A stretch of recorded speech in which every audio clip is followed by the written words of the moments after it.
Friends, YouTube के बरखा academy में मैं सरिता आप सभी फ्रेंड्स का स्वागत करती हूँ।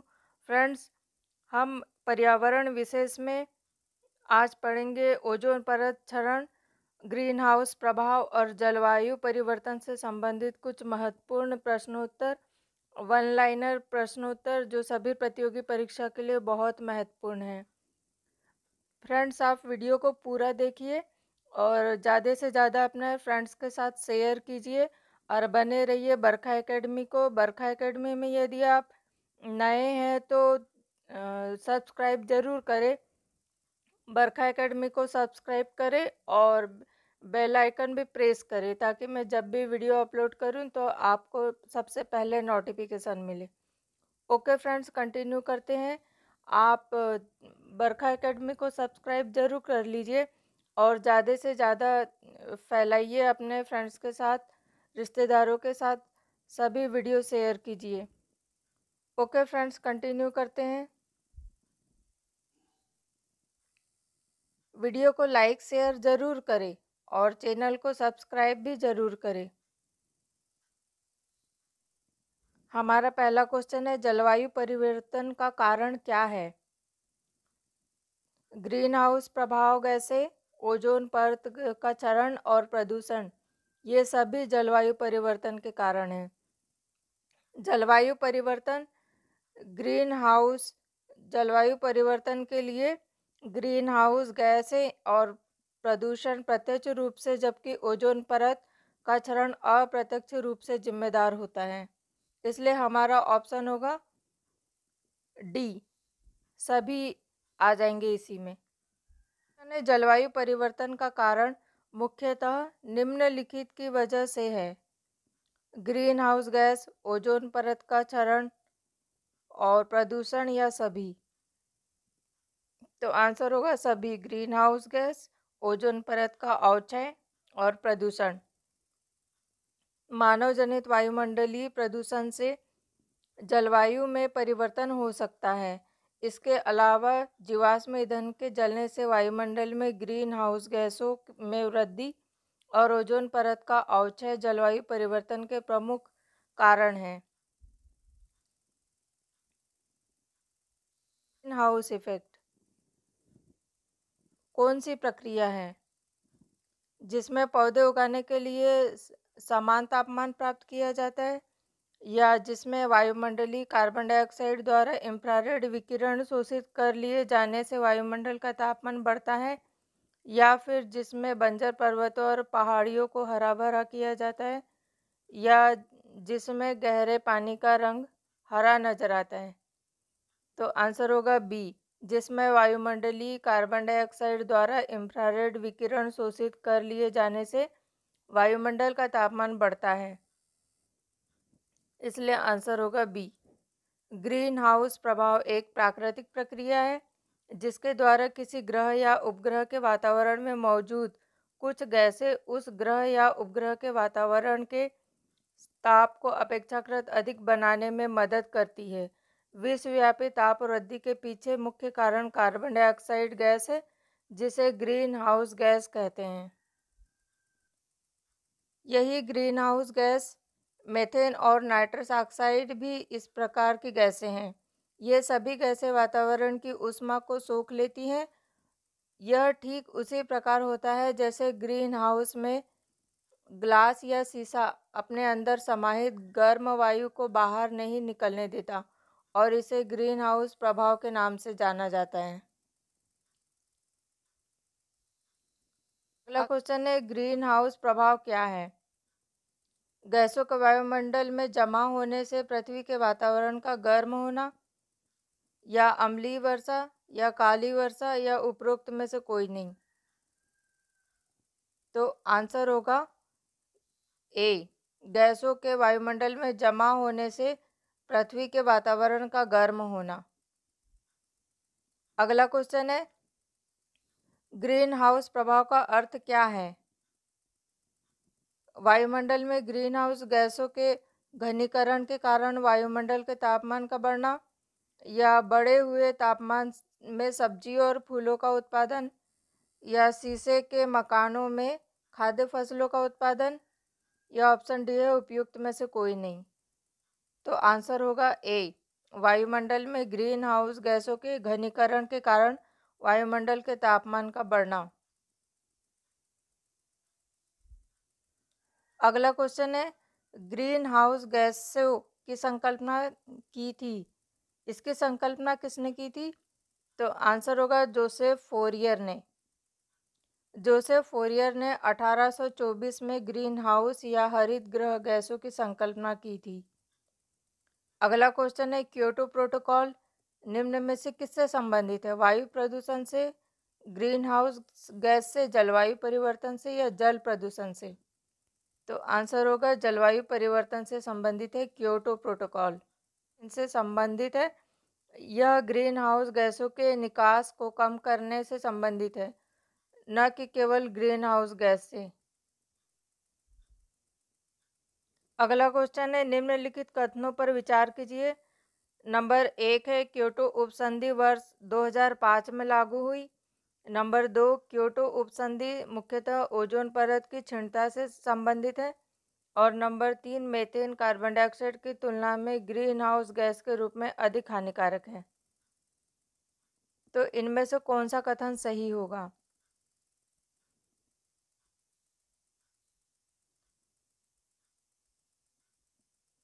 आंसर होगा बी,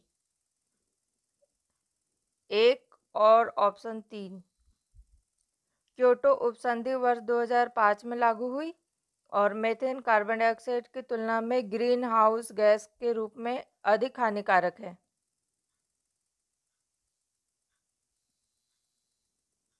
क्योटो उपसंधि रूस के हस्ताक्षर के बाद 16 फरवरी 2005 से प्रभावी हो गई। क्योटो संधि वैश्विक तापन से संबंधित है।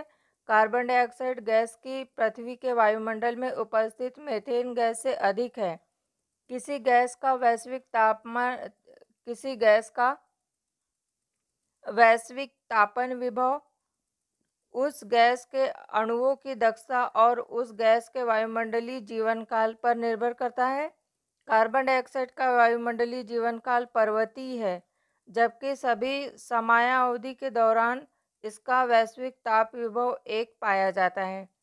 मीथेन का वायुमंडलीय जीवनकाल 12 से 15 वर्ष है, जबकि 20 वर्ष के दौरान इसका वैश्विक तापन विभव 72 पाया गया।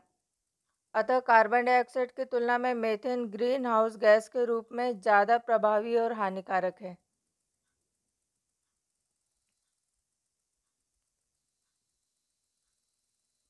5 गुना अधिक प्रभावी है।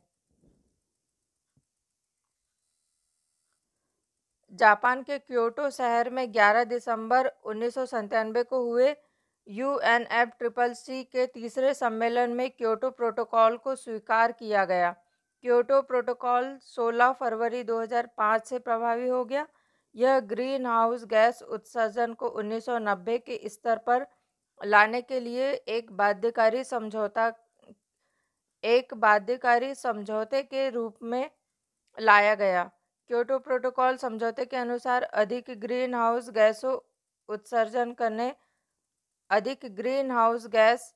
उत्सर्जन करने वाले देशों को उत्सर्जन में वर्ष 2008 से 2012 तक 5.2% की कटौती करने का प्रावधान किया गया था। अगला क्वेश्चन है, निम्नलिखित में से कौन सी प्राकृतिक रूप से पाई जाने वाली ग्रीन हाउस गैस सर्वाधिक ग्रीन हाउस इफेक्ट करती है? कार्बन डाइऑक्साइड, मीथेन, ओजोन या जलवाष्प? तो आंसर होगा जलवाष्प। समग्र ग्रीन हाउस प्रभाव में गैसों का योगदान निम्न क्रम में है। जलवाष्प 36 से 72%, कार्बन डाइऑक्साइड 9 से 26% और मीथेन है 4 से 9% और ओजोन का है 3 से 7%। इसका ऑप्शन होगा डी, सभी कार्बन डाइऑक्साइड, मीथेन, ओजोन और जलवाष्प सभी प्राकृतिक रूप से पाई जाने वाली ग्रीन हाउस गैस में सभी अपना प्रभाव डालते हैं। पाई जाने वाली ग्रीन हाउस गैस में सभी अपना अपना प्रभाव डालते हैं।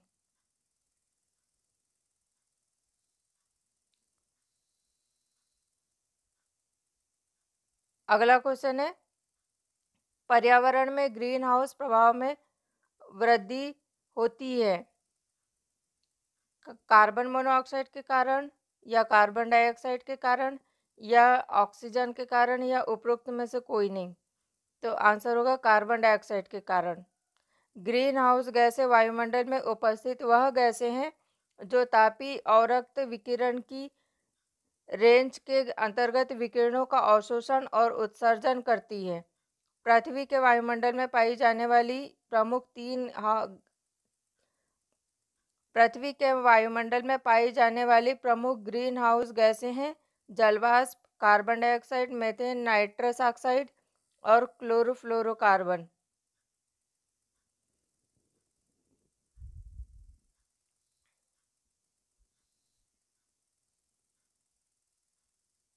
अगला क्वेश्चन है, निम्नलिखित में से कौन सा गैस समूह ग्रीन हाउस प्रभाव में योगदान देता है?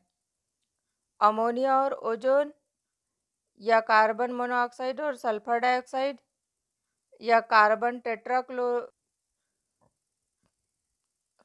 टेट्राफ्लोराइड और नाइट्रस ऑक्साइड, या कार्बन डाइऑक्साइड और मीथेन।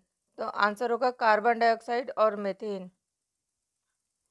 ग्रीन हाउस प्रभाव में सर्वाधिक योगदान देने वाले प्रमुख गैसें हैं जलवाष्प 36 से 72%, कार्बन डाइऑक्साइड 9 से 26%, मीथेन 4 से 9% और ओजोन है 3 से 7%।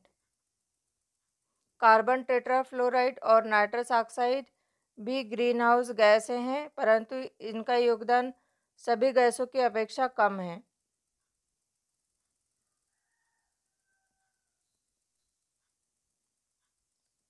अगला क्वेश्चन है, 50 से अधिक देशों द्वारा समर्पित संयुक्त राष्ट्र का मौसम परिवर्तन समझौता कब प्रभावी हुआ? तो आंसर होगा 21 मार्च 1994 को। 50 से अधिक देशों द्वारा समर्पित जलवायु परिवर्तन पर संयुक्त राष्ट्र अभिसमय UNFCCC 21 मार्च 1994 से प्रभावी हुआ। वर्तमान में यह अभिसमय विश्व के 197 देशों द्वारा अभिपुष्ट है।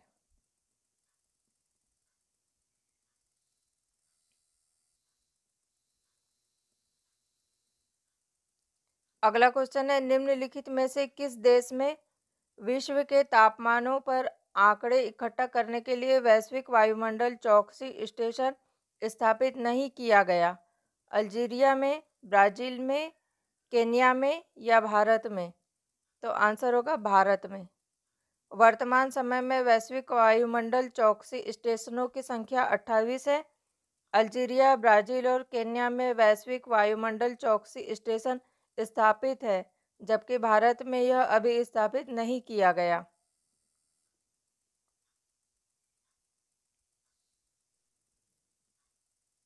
अगला क्वेश्चन है, निम्नांकित कथनों में से कौन CDM के लिए सही नहीं है, सत्य नहीं है? यह ग्रीन हाउस गैस के उत्सर्जन को नियंत्रित करता है, यह ग्लोबी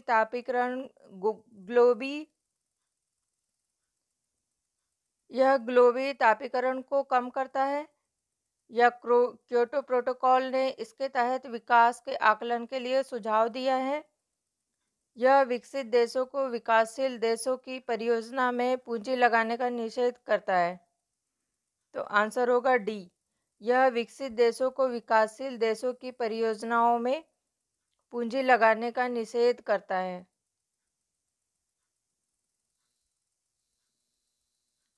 CDM clean development mechanism global warming में कमी के लिए हरित गृह गैस उत्सर्जन को नियंत्रित करने की प्रणाली है, जो क्योटो प्रोटोकॉल के तहत सामने आई थी। इसके अंतर्गत वनीकरण, कार्बन सिंक, अन्य देशों में कार्बन न्यूनीकरण की परियोजनाएं आदि आती हैं। यह वैश्विक तापन को कम करने में सहायक है। इस प्रणाली के तहत विकसित देश विकासशील देशों में कार्बन उत्सर्जन कम करने वाली परियोजना में पूंजी लगाकर कार्बन क्रेडिट प्राप्त कर सकते हैं।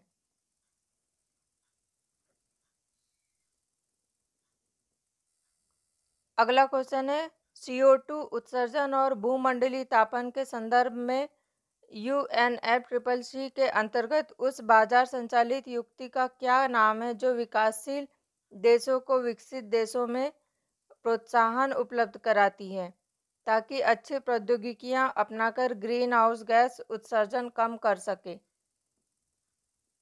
Carbon footprint, carbon credit rating, स्वच्छ विकास युक्ति या उत्सर्जन निम्नीकरण मानक? तो आंसर होगा स्वच्छ विकास युक्ति। CO2 उत्सर्जन और भूमंडलीय तापन के नियंत्रण के लिए कार्बन ट्रेडिंग के प्रोत्साहन की बात अंतर्राष्ट्रीय स्तर पर की जा रही है। UNFCCC United Nations framework convention on climate change के अंतर्गत स्वच्छ विकास युक्ति क्लीन डेवलपमेंट मैकेनिज्म का संचालन विकासशील देशों को विकसित देशों से प्रोत्साहन उपलब्ध कराने के लिए किया जाता है ताकि वे अच्छी प्रौद्योगिकी अपनाकर ग्रीन हाउस गैस उत्सर्जन को कम कर सके। अगला क्वेश्चन है, निम्नलिखित कथनों पर विचार कीजिए। कथन 1 है कार्बन जमाओ कार्बन क्रेडिट्स के बारे में स्वच्छ विकास युक्ति क्योटो नवाचार युक्तियों में से एक है। और दूसरा कथन है CDM के अंतर्गत कार्यान्वित होने वाली परियोजनाएं केवल संलग्न एक देशों से संबंधित हैं। तो आंसर होगा केवल एक। कार्बन जमाओ कार्बन क्रेडिट के बारे में स्वच्छ विकास युक्ति क्योटो नवाचार युक्तियों में से एक है।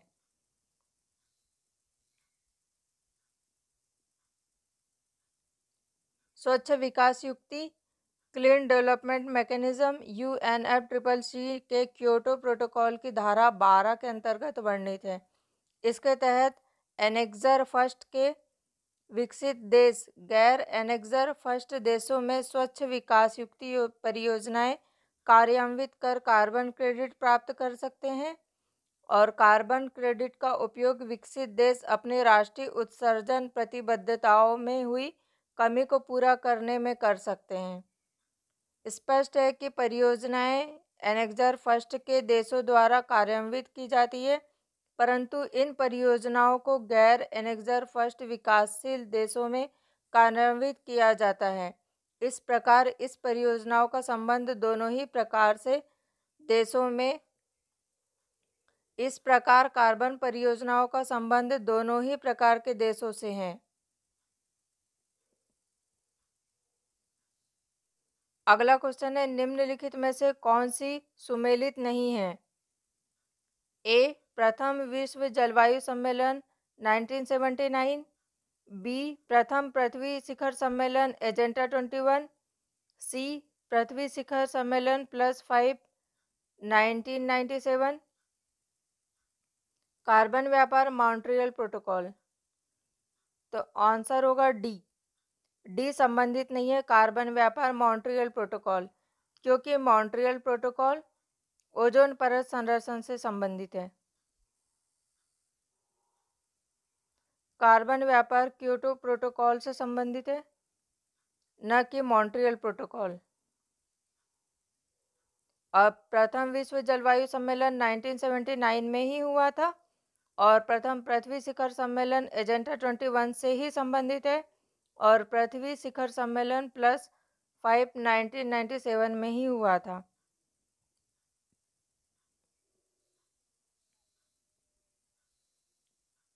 अगला क्वेश्चन है, कार्बन क्रेडिट के संबंध में निम्न में से कौन सा कथन सही नहीं है? कार्बन क्रेडिट प्रणाली क्योटो प्रोटोकॉल के संयोजन में संपुष्टि की गई थी। बी कार्बन क्रेडिट उन देशों या समूहों को प्रदत्त की जाती है जो ग्रीन हाउस गैसों का उत्सर्जन घटाकर उसे उत्सर्जन अभ्यंश के नीचे ला चुके होते हैं। और सी कार्बन क्रेडिट का लक्ष्य कार्बन डाइऑक्साइड उत्सर्जन में हो रही वृद्धि पर अंकुश लगाना है। और डी कार्बन क्रेडिट का क्रय विक्रय संयुक्त राष्ट्र पर्यावरण कार्यक्रम के द्वारा समय समय पर नियत मूल्यों के आधार पर किया जाता है। तो आंसर होगा डी सही कथन नहीं है। कार्बन क्रेडिट का क्रय विक्रय संयुक्त राष्ट्र पर्यावरण और कार्यक्रम के द्वारा समय समय पर नियत मूल्यों के आधार पर नहीं किया जाता है। यह कथन गलत है। क्योटो प्रोटोकॉल के तहत पर्यावरण में कार्बन उत्सर्जनों को कम करने के लिए कार्बन क्रेडिट प्रणाली लागू की गई थी। इस प्रणाली के तहत किसी देश में उपलब्ध उद्योगों के अनुसार उस देश के द्वारा किए जाने वाले अधिकतम कार्बन उत्सर्जनों का निर्धारण किया जाता है। किसी देश या समूह को उसके निर्धारित अधिकतम कार्बन उत्सर्जन किया जाता है। अंतर्राष्ट्रीय बाजार में कार्बन क्रेडिट का क्रय विक्रय उनके वर्तमान बाजार मूल्य के अनुसार किया जाता है।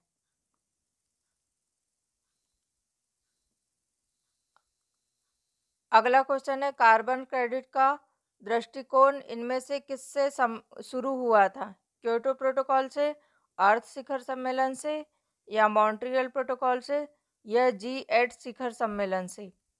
तो आंसर होगा क्योटो प्रोटोकॉल से।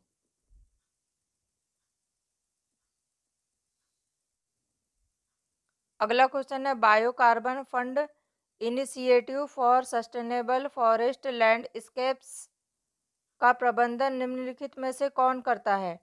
एशिया विकास बैंक, अंतर्राष्ट्रीय मुद्रा कोष, संयुक्त राष्ट्र पर्यावरण कार्यक्रम, या विश्व बैंक? तो आंसर होगा विश्व बैंक। Biocarbon fund initiative for sustainable forest landscape एक बहुपक्षीय कोष है जिसका प्रबंधन विश्व बैंक द्वारा किया जाता है। इस कोष हेतु नॉर्वे ने अधिकतम $150 मिलियन, यूके ने लगभग $135 मिलियन और अमेरिका ने $25 मिलियन की प्रतिबद्धता व्यक्त की है। यह कोष स्थलीय क्षेत्र से ग्रीन हाउस गैस उत्सर्जनों में कमी को बढ़ावा देता है।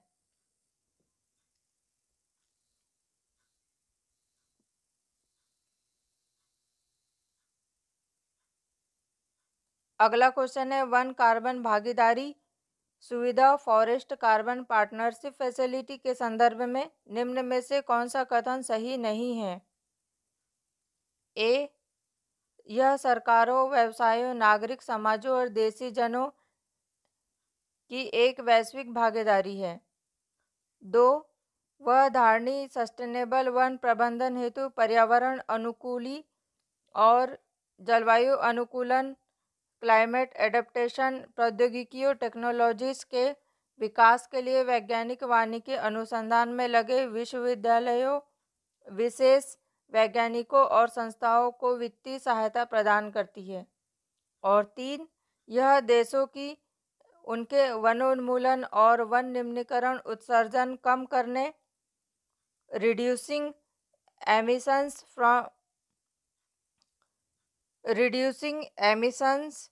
From deforestation and forest degradation REDD+ प्रयासों में वित्तीय और तकनीकी सहायता प्रदान कर मदद करती है।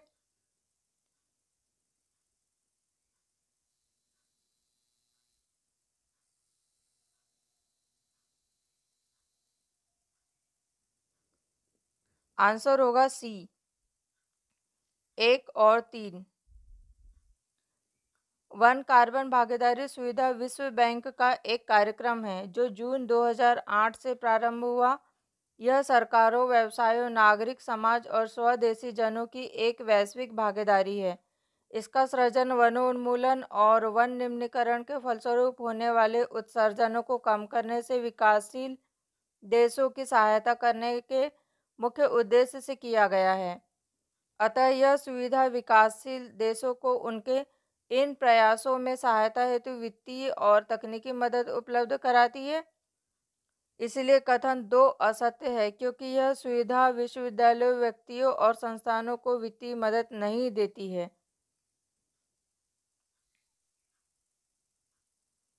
ओके फ्रेंड्स, इसके आगे के क्वेश्चंस हम नेक्स्ट वीडियो में देखेंगे।